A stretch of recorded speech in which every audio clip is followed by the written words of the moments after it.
করতে পারি।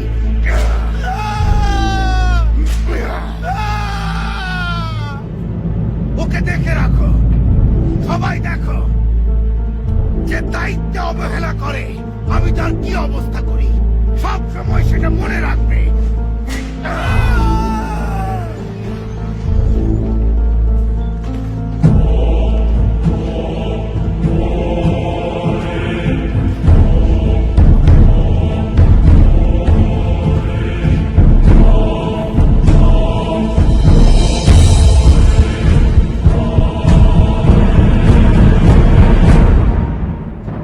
ওরা কি সেই যোদ্ধা যাদের আমি গুপ্তচরদের পিছনে পাঠিয়েছিলাম? দুর্গের চারদিকে পাহারা দেওয়ার সময় ওদের খুঁজে পাই, মরে পড়েছিল।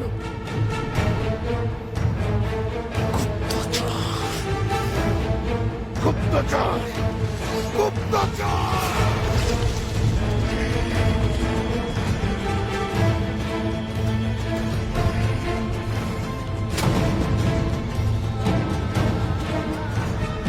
মাফ করবেন, দুজন গুপ্তচর এত অল্প সময়ে কিভাবে আমাদের এতজন যোদ্ধাকে মেরে ফেলল?